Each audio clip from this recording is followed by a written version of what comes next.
कल हमने क्या किया था, परसेंटेज और थोड़े होल्स के क्वेश्चन किए थे, है ना बच्चों। तो आज हम पढ़ेंगे एम्पिरिकल फार्मूला और कैसे फाइंड आउट करेंगे। पहले तो थियरी लिखते हैं, उसके बाद करते हैं क्वेश्चन। सुनिए, थियरी तो चाहिए ना, वरना आपको समझ में कैसे आएगा, है ना बच्चों। तो लेट्स स्टार्ट।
ये हो गया।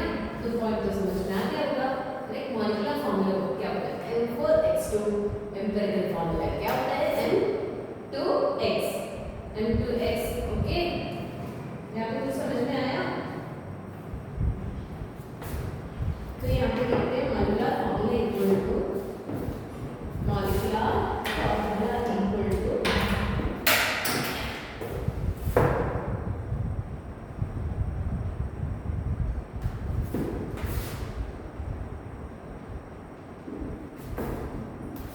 n into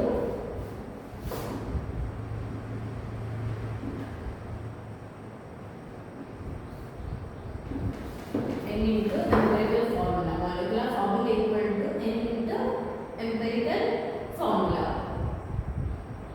है ना बच्चों?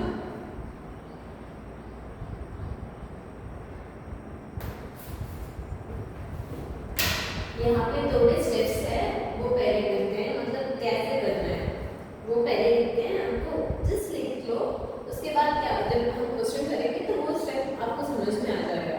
Okay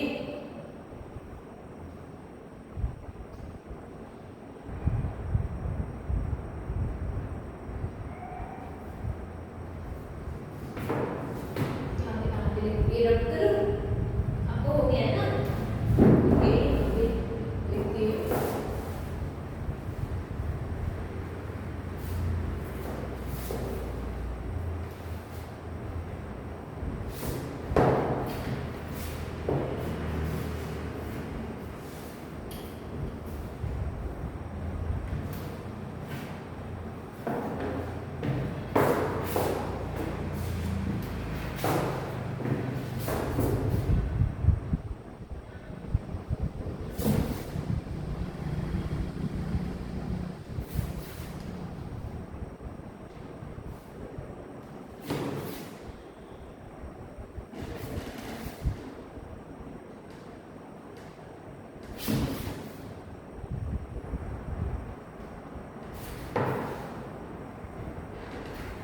Steps to calculate empirical and molecular formula. Okay इसमें कुछ डाउट है? नहीं ना? फाइन। पहला स्टेप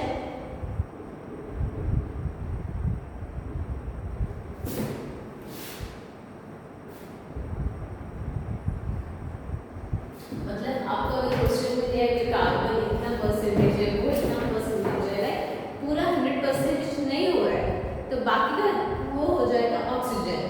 बाकी का परसेंटेज हो रहा है क्या? ऑक्सीजन, तो वो फाइंड आउट करना है। ओके कंफ्यूजन हो जाना।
Conversion into simplest ratio by dividing with smallest number.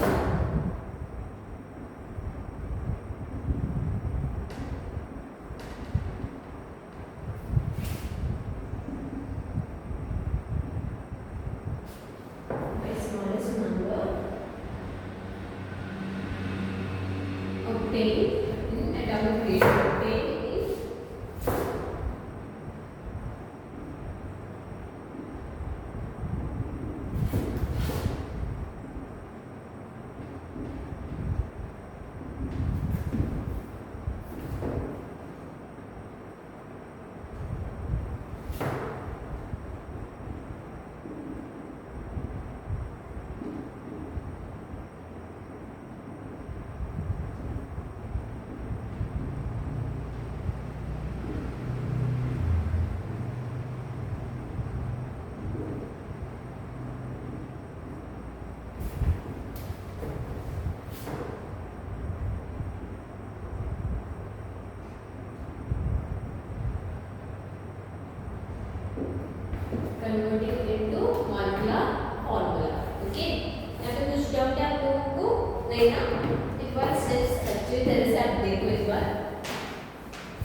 which has the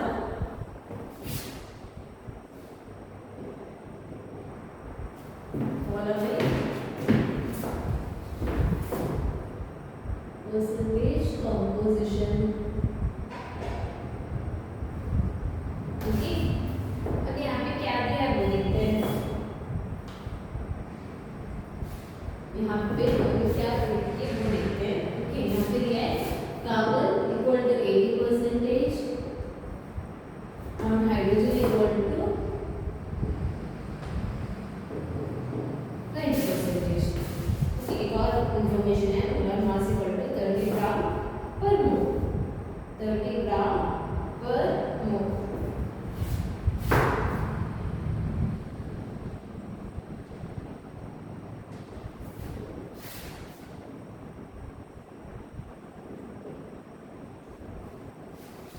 molar mass equal to 30 ग्राम पर मोल। फाइन, इसमें कुछ डाउट है आप लोगों को? नहीं ना, ये तो क्लियर है ना?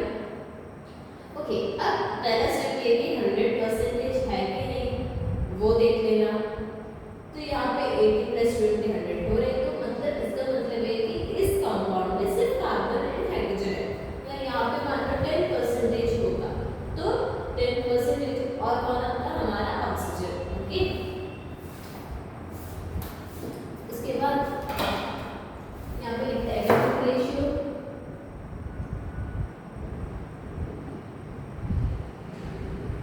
है ना, एटॉमिक रेशियो निकालना ही है। मतलब जो परसेंटेज दिया है, जो हमें यहाँ पे परसेंटेज दिया है ना, वो उससे वो डिवाइड करो उसके एटॉमिक मास से। तो कार्बन का हो जाएगा 80 डिवाइड बाय 12। उसके बाद हाइड्रोजन का हो जाएगा 20 डिवाइड बाय 1। 80 डिवाइड बाय 12 आ जाएगा अराउंड 6.66 और यहाँ पे ये आ जाएगा 20। फाइन, इसमें कुछ डाउट है आपको? नहीं ना, इसमें कुछ डाउट तो नहीं है। अब सिंपलेस्ट रेशियो निकालते हैं।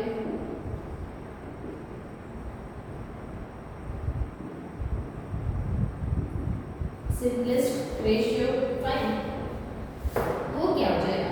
ये जो मतलब सिंपलेस्ट रेशियो का मीनिंग है, ये दोनों है ना, ये दोनों मिले, जो यहाँ पे जो मिले हैं सबसे छोटा कौन है वो डिवाइड करो। मतलब सिंपलेस्ट रेशियो हो जाएगा C equal to 6.66 divide by 6.66, मतलब ये छोटा है। और हाइड्रोजन के केस में 20 डिवाइड बाय 6.66, ये आ जाएगा 1 और ये आ जाएगा तकरीबन 6.5। यहाँ पे राउंड ले लेते हैं, ये आ जाएगा 3, है ना? ये राउंड आ जाएगा 6.6 ही है। ये थोड़ा तो मतलब रेशियो के सिंपलेस्ट रेशियो हो गया, एक कार्बन और 3 हाइड्रोजन। तो यहाँ पे इसका एम्पिरिकल फॉर्मूला होगा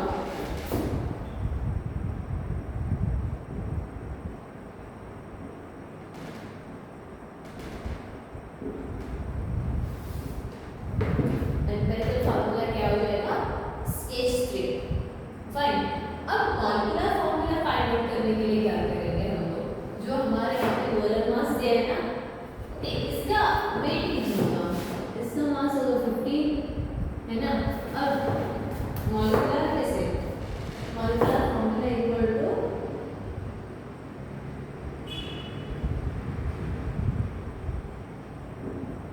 molecular formula equal to n equal to molar mass divided by empirical formula mass.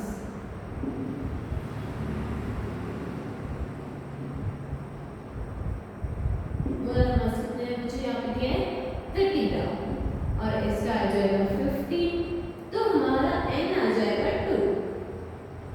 जो हमारा n है ना, उसका वैल्यू आ जाएगा 2। फाइन, अब molecular formula equal to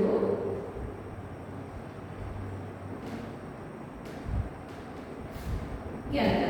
n into empirical formula, है ना?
100% हो रहा है?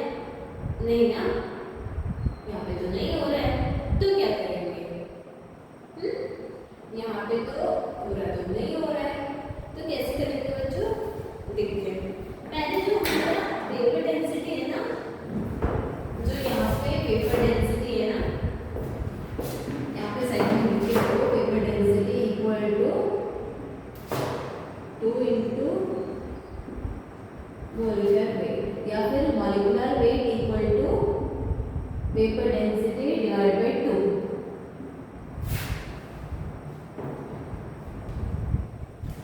ये अच्छा खासा याद रखो, okay. Vapour density equal to 2 into molecular weight equal to, या फिर vapour density divide by 2।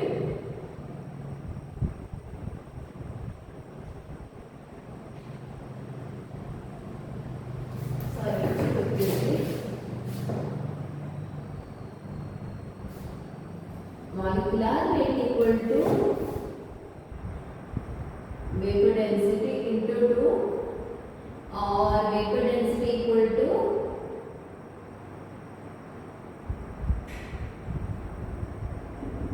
molecular weight divided by 2। vapor density equal to molecular weight divided by 2। Okay, इसमें कुछ डाउट है? नहीं ना, fine.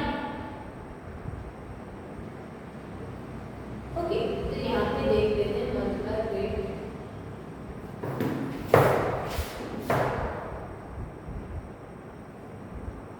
Molecular weight equal to vapour density equal to molecular weight divided by 2।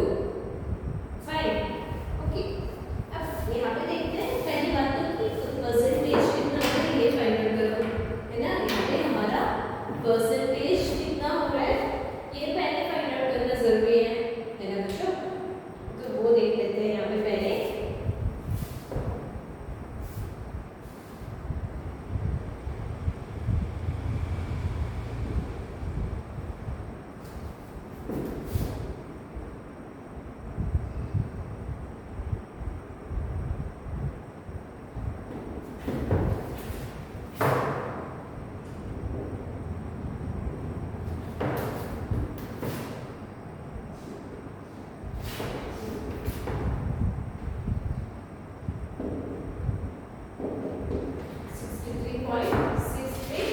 Percentage, तो oxygen कितना होगा यहाँ पे?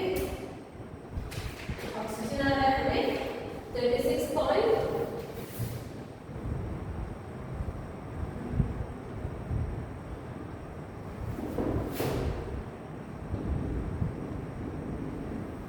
36.37% है ना। तभी तो 100% यहाँ पे फुल हो रहा है ना बच्चों। इसमें कुछ डाउट है आप लोगों को? नहीं ना, फाइन। उसके बाद देखेंगे ओके, यहाँ पे देखते हैं एटॉमिक रेशियो।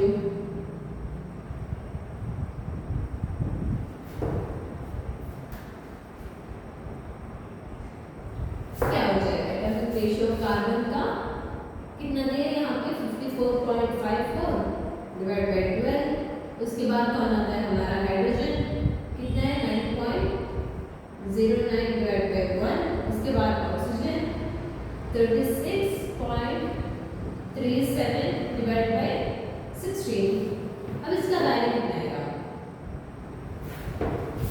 जरा चेक करो। हो जाएगा 4.5, यहाँ पे 9.09, उसके बाद आ रहा है 2.27। अब इसमें से छोटा कौन सा है? स्मॉलेस्ट नंबर है 2.27, है ना। इसमें तो कुछ डाउट नहीं है, 2.27 तो सबसे स्मॉल है। ओके, अब क्या करना है? सिंपलेस्ट रेशियो, है ना। अब क्या करना है यहाँ पे? सिंपलेस्ट रेशियो,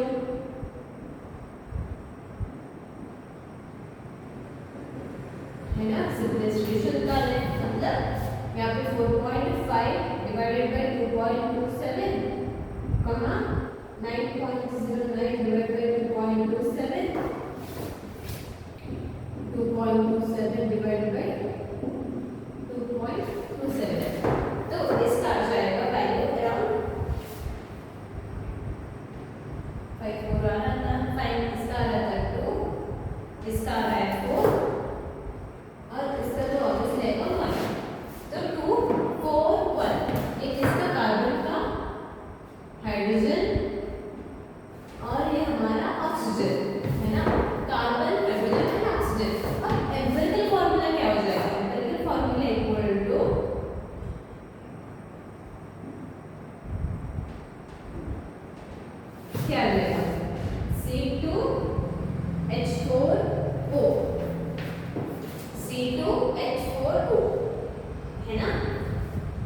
पहले क्या किया था हमने, एक तो परसेंटेज निकाला था, है ना, यहाँ पे नहीं सर परसेंटेज ऐड किया था, 100 हो रहा था कि नहीं हो रहा था वो देख लिया, जितना होना चाहिए मतलब ऐड होने से 100 होगा उतना परसेंटेज क्या होगा हमारे यहाँ पे ऑक्सीजन, है ना, यहाँ पे होगा ऑक्सीजन।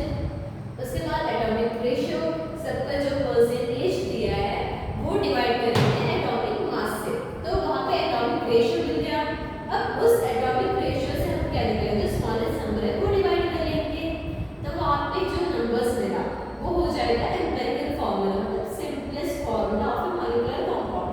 ओके, अब क्या करना है, यहाँ पे मॉलिक्यूलर वेट तो नहीं दिया लेकिन हमने वहाँ पे लिखा है कि molecular weight equal to 2 into vapour density, molecular mass, जो हमने फर्स्ट क्वेश्चन में किया था ना, जो मॉलिक्यूलर मास है वैसे ही है।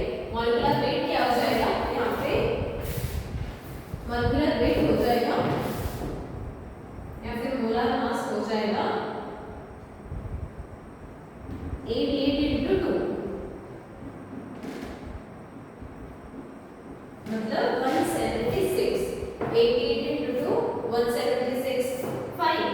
अब n कैसे निकालेंगे, अरे बच्चों यहाँ पे तो किया था हमने, ये रख कर दो या फिर यहाँ पे लिख दो, यहाँ पे लिख दो, ठीक।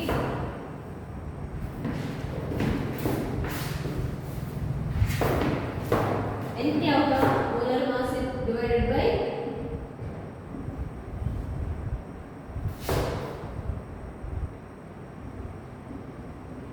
एम्पिरिकल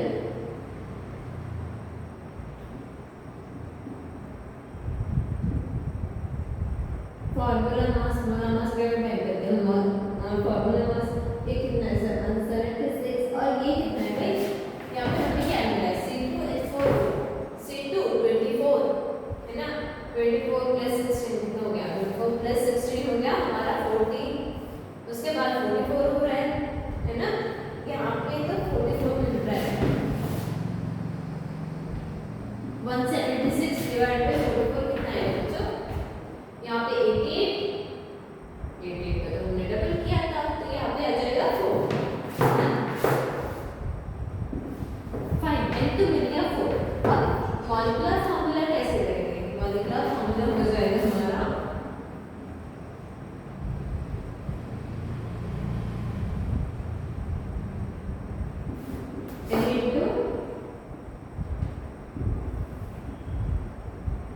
एम्पिरिकल फार्मूला जो है 4 into C2H4O C8H16O4 C8H16O4, ये हमारा मॉलिक्यूलर कंपाउंड है। ओके, मॉलिक्यूलर फार्मूला समझ में आया, स्टेप्स कुछ डाउट है आपको स्टेप्स में, नहीं ना, इजी तो है ही, फिर से बताती हूँ। ओके, आपको फिर से बता, एक और क्वेश्चन करेंगे उसके बाद खत्म करेंगे, उसके बाद एम्पिरिकल फार्मूला इजी है बच्चों, क्या ये इसमें है ना, इजी तो है ना। ओके, यहाँ पे क्या होता है, पहले तो परसेंटेज निकाल लिया, बाकी जो बचा परसेंटेज है वो क्या होगा, ऑक्सीजन, है ना, जो बाकी बचा जो परसेंटेज है वो होगा ऑक्सीजन। उसके बाद एटॉमिक रेशियो, है ना, एटॉमिक रेशियो हमने निकाल लिया, जो मिला उससे सबसे छोटा है 2.27, को क्या कर दिया, इस तीनों को लाइक इंक्लूडिंग ये भी डिवाइड कर दिया, एक नंबर मिला, वो हो जाएगा हमारा एम्पिरिकल फार्मूला। मतलब इस नंबर को तुम राउंड ऑफ कर दो, इस नंबर को कभी मत राउंड ऑफ करना, राउंड ऑफ नहीं करना है, इस नंबर को जो यहाँ पे सिंपलेस्ट रेशियो मिल रहा है ना उससे राउंड ऑफ करना है। ओके, उसके बाद मोलर मास अगर नहीं दिया तो डायरेक्टली देंगे, अगर आपको वेपर डेंसिटी दिया है तो वेपर डेंसिटी into 2 उसका डबल हो जाएगा हमारा मोलर मास या फिर मॉलिक्यूलर मास, कुछ भी हो वो तो चाहिए, क्योंकि जब एम्पिरिकल फार्मूला मास से हम मोलर मास डिवाइड करेंगे तो हमें मिलेगी ना, सॉरी मोलर मास से जब एम्पिरिकल फार्मूला मास डिवाइड करेंगे तो हमें मिलेगा n, उस n से हम एम्पिरिकल फार्मूला को मल्टीप्लाई करेंगे तो हमें मिल जाएगा मॉलिक्यूलर फार्मूला। इसमें कुछ डाउट है, थोड़े स्टेप्स तो है ही, लेकिन आप ज्यादातर क्वेश्चंस करोगे ना तो इजीली हो जाएगा। ओके, एक और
परसेंटेज तो 5 है। तो डायरेक्टली स्टार्ट करेंगे एटॉमिक रेशियो से, है ना। एटॉमिक रेशियो क्या हो जाएगा, यहाँ पे कार्बन सल्फर, यहाँ पे कार्बन नहीं है, सोडियम सल्फर और ऑक्सीजन है। सोडियम हो जाएगा कितना, Na equal to 29.1 divide by 23। उसके बाद sulphur equal to 40.5 divided by कितना है बच्चों, यहाँ पे 32। उसके बाद ऑक्सीजन 30.4 डिवाइड बाई 16। इसका वैल्यू कितना है, मुझे तो आ रहा है 1.266 1.265। उसके बाद इसका आ रहा है 1.266 और इसका आ रहा है 1.90। अब यहाँ पे देखा जाए तो 1.265 छोटा है ना, ओके भाई, पॉइंट ही मान लो छोटा है, तो सिंपलेस्ट रेशियो क्या हो जाएगा,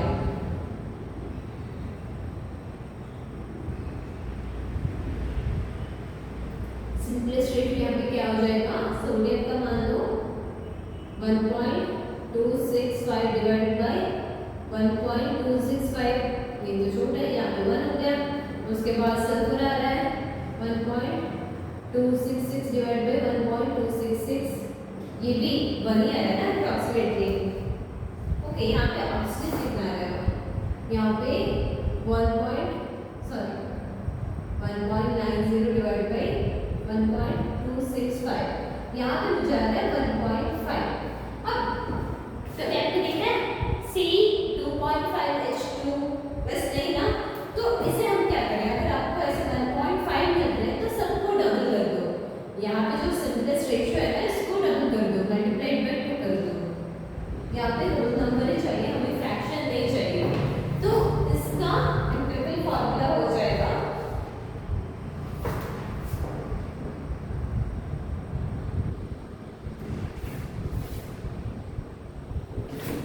Na2S2O3 Na2S2O3 ना कि इसमें कितना NaSO 1.5 नहीं बच्चों, वहाँ पे वो गलती मत कर देना। तो यहाँ पे S मिल रहा है, अगर आपको यहाँ पे वेपर डेंसिटी कुछ दिया जाता तो आप मॉलिक्यूलर फॉर्मूला पे फाइंड आउट करते, लेकिन सिर्फ इसमें सिर्फ इतना ही है। ओके, यदि एम्पिरिकल फॉर्मूला क्लियर है, अगर क्वेश्चंस कर लेंगे, क्वेश्चंस मिल जाए तो मतलब इजी होगा ना, ज्यादा क्वेश्चंस करेंगे, जो कॉन्सेप्ट है वो ज्यादातर क्लियर हो जाएगा, है ना बच्चों।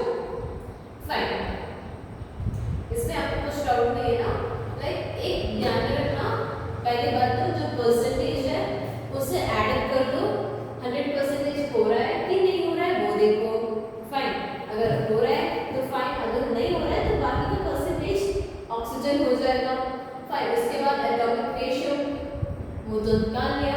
उसके बाद क्या करना है, सिंपलेस्ट रेशियो, जो एटॉमिक रेशियो में जो मिला है उसमें देखो कि सबसे छोटा कौन है, उसमें देखो सबसे छोटा कौन है, वो मिल गया, उससे सबको डिवाइड कर दो, वो तो कर दिया। अगर वहां पे फ्रैक्शन मिल रहा है तो 1 मतलब उसे 2 से मतलब 2 उससे होल नंबर बनाना, लाइक आपको मिला है फॉर एग्जांपल 0.05 मिला है, इसमें मिलेगा बट फिर अगर ऐसा मिल जाता है तो इसे फ्रैक्शन में कन्वर्ट कर दो, सॉरी होल नंबर में कन्वर्ट कर दो।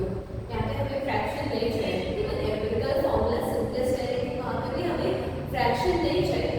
ओके, एम्पिरिकल फॉर्मूला में भी हमें फ्रैक्शंस नहीं चाहिए, तो उससे क्या करो, होल नंबर में कन्वर्ट कर दो, लिखो।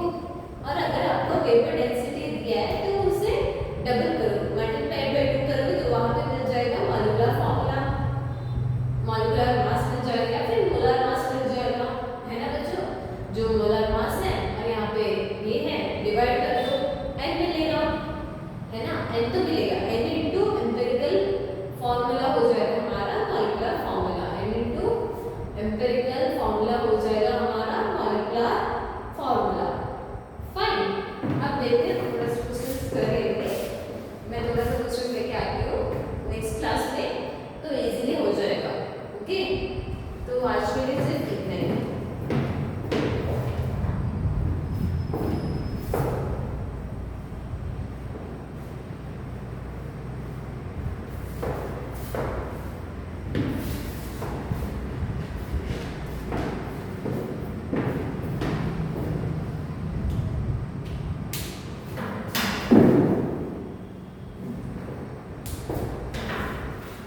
बच्चों